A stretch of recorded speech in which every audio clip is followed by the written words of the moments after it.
Hey everyone, as always, it's been a little while, I think like probably a month at least. So I think last time I talked to you guys it was about the trans bathroom bills, and then I had to go to my sister's wedding and all of these other things. I had another tea appointment. If you haven't seen a video I made about that, I'll link it below, but it was about having too high of testosterone levels and how that affected my transition and slowed it down. And I wasn't really sure what this topic for this week would be because we've all kind of been really busy this summer. So I figured I'd pick one from the topics that we had missed. So I think I'm going to talk about privilege. I guess I'm going to talk about the privilege that I have. So, obviously, I'm white. That's a major factor that I have. My family, at least half of it, can be considered middle class, and so that's privilege as well, despite the fact that my family has financially disowned me. It was a privilege for a lot of my life that my family had plenty of money, I guess, to deal with things. Not like an immense amount of money. College tuition was still a lot to deal with because it's like $42,000 a year here. This storm is coming really fast. Yeah, so being raised in a middle-class family, at least half of it. My other half is not middle-class. Being white, there's a lot of privilege with that, especially if you pay attention to any of the news. Just being a white person, I don't have to worry about going outside and someone perceiving me as threatening. And by that someone, I guess, like, in the news a lot lately. As a white person, I don't have to go outside and worry about a police officer finding me threatening because of the color of my skin and shooting me for no reason. That's a privilege. There's an interesting aspect of being a trans man. Being designated female at birth and being male. There's a interesting difference of or like how I changed from having to deal with the lack of privilege of being a female. And I remember I used to walk around campus at night and actually be afraid of like being attacked or the like, and that, like, I remember verbally saying that as long as I looked more masculine, I didn't have to worry so much about potentially being attacked. So that in itself is a privilege now, that I can walk around and I don't really feel like someone's going to attack me because they perceive me as male, whereas I felt like people would attack me perceiving me as female. But there's also the lack of privilege of being in the LGBT community, and being a trans man who identifies as pansexual. There's a lot of always questions, and I've realized it, the difficulty of dating, and how I have to ask someone, or I feel like I have to ask someone and make sure they know that I am trans before I even go on the first date, because why am I going to waste my time if in a few dates we both like each other and then I say, hey, I'm a trans man, and they like freak out and they don't want anything to do with me because of the parts that I have. Because it happens. I've had conversations with people, like good conversations online with people, and then suddenly they just leave because they find out I'm trans. And so that's usually the first thing I have on any dating sites I'm in, is that I am trans. And yeah, usually counters anyone out if they ask too quickly any questions. I'm usually good. I'm open about being trans. I'm open about being trans until people like, as long as people have a conversation with me before, I'm gonna move this aside.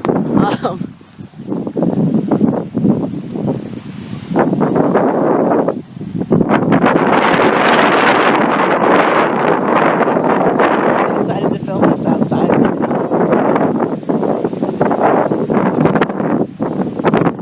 walk that way. What is that? Who decides to film outside on a day like this? Me. I'm an idiot. Alright, back to shitty lighting, shitty quality. What I was saying was, there's a lot of less, privilege that I have to deal with due to, being in, this is a horrible angle.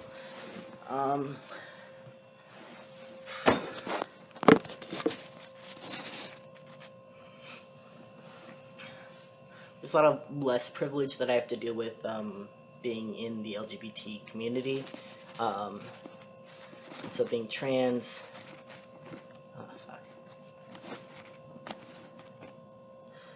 being trans and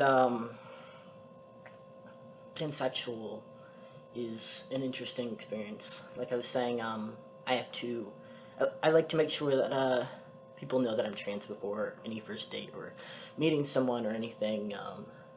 Especially since I currently live in a small town, and it's fairly conservative, surrounded by other conservative towns. I go to a liberal arts college in a conservative town. So I feel safe at the college, but I don't feel safe revealing that I'm trans to people outside of the college community,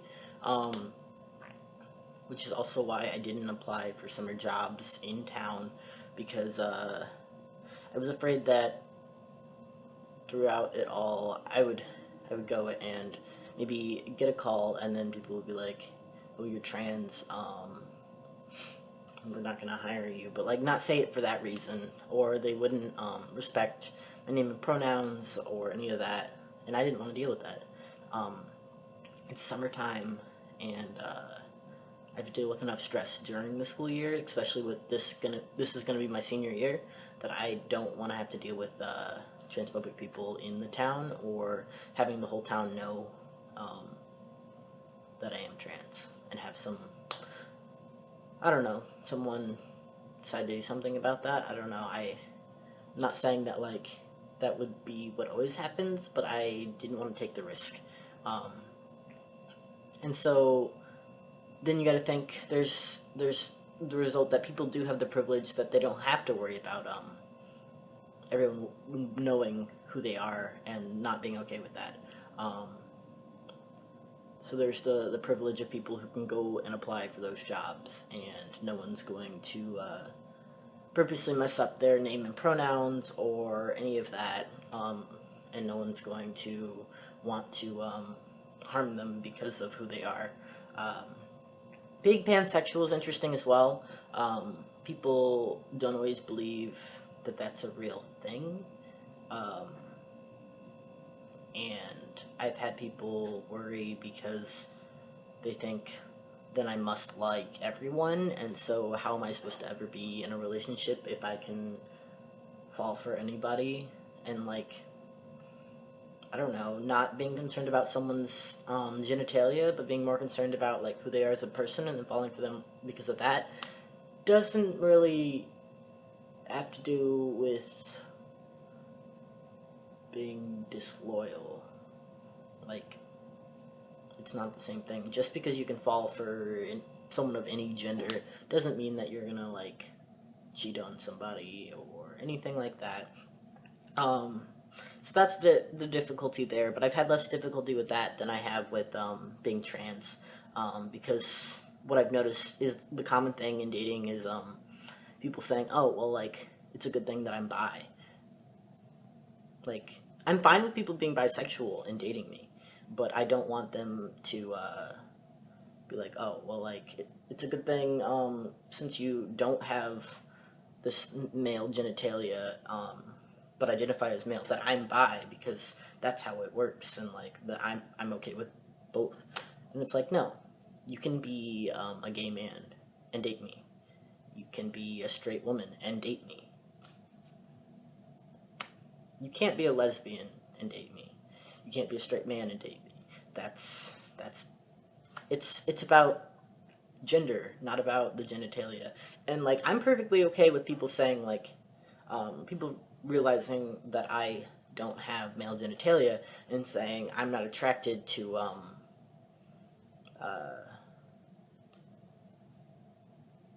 I mean not I guess I wouldn't call it not having male genitalia.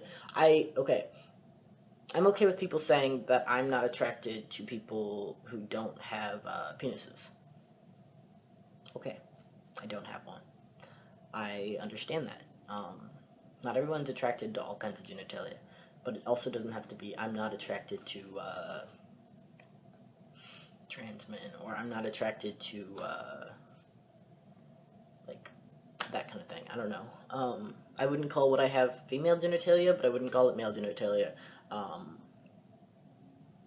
but I'm understanding of people who are saying like I'm not attracted to penises. I'm not attracted to vaginas or whatever. Okay, cool. But also don't make that about who I am as a person. Um, and I won't take offense to it. Um, I don't know. I'm rambling. Privilege. Yeah. So there's the privilege of people in dating, cisgender people dating, um, because they don't have to reveal some big secret bullshit. They don't have to be like, hey, before we go on this date, I want you to know that I'm trans, or like that I have this genitalia, and I hope that that's okay. They don't have to reveal that kind of thing. So that's kind of a dating privilege.